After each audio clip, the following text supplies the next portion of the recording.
ایرو شاندک که نونارتیا وزارت در ویا دولت سوئد هات زیارت انجمنان اجتماعی کردی برای هاتنات شوپینن وضعی في هرمي روجافاي كردستان تشوبينن وضعي كوشبرا وضعي خلفية تمامي آبوري جبو كاربن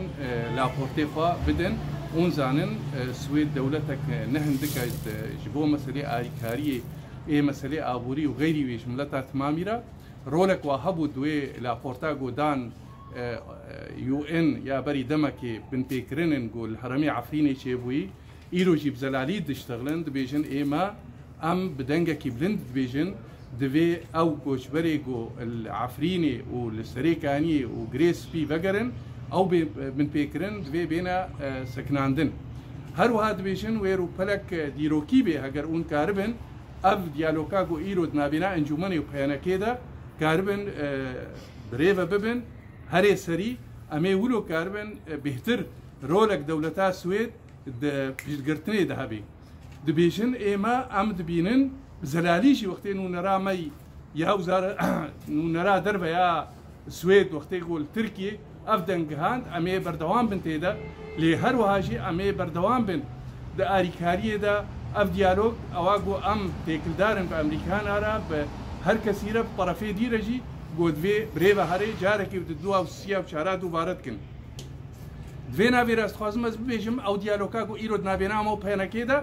ام بردوام انتیدا گو او ریکفتن هری سری ریکفتن گو ملتی کرد تمام شی راضی بی ام تمام خوستنا ما نرینی ما دیتنا ما گو او ریکفتن دوی هری سری گلک دبیشن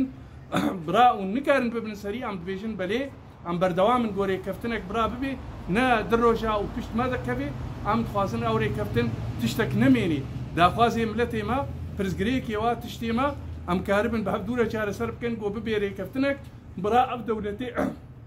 ليبوريني تخازم اف دولتي جو ايرو تخازم بيشتغرتنا ما بكن وكرد برا ويري كفتني بيشتغرتني كن بيفا جريدن هروها امي بردوان بن جو او برزقريك برحكي كردايتي برحكي جو برا الجور با دولتي مزني جوروكي جروجا دبلوماسيه واريا خب منات خستن ايرو جنونري با دولتات تمامش امريكا روسيا دولتي أوروبا يو إن تمام جهدان يدن أم فينا فيرا دنجي خد جهنن هاتنا بعد دبلوماسية تمامي ده وأمجي الجور نرين وباورية ملتي ما وتشتغل ما تخازن. بس برسيك مساجد كلها وك فاردين أنا كسي أنجمن أنا كسي هبوش. إيما يعني مجوار جو أم آمدنا أو ديالوج أم ببن سري أو برزقريكي جو ناكوتنا مدى أم شعر سربكن أو برزقريك أري أم إنجومن خدينا جيرا هناك تشتيما هنا ليه جريداين بملتي كرد تمامي با دفي امشار سر بكن او جيبوي رحي آلية دي تريش تعامل بكن مجواركو ام هيبيت كن آلي كاريا كوش بلا ببي الجهيقو هاي آلي كاريا خلقي مال فرشي ببي الفيدي السر عردي سوزدان قاربن بي مسالي بكن ودنجي جارك دي تري او دنجي وزارتا واي خارجي قول تركي قوتن بردوام من تيدا قول مسلا بن بيكرني قول عفريني والسريكانية وغريس بيبوي والفيدي يجيب مرة بسكنن ما في ملتي كرد الهندروية سوريا هذا باشروجي سوريا. وقت انجمنان اجتماعي كردي بيوندية مبهر كثيرة هنا سر أساسا كي كردايتي سر أساسا كي سرقوا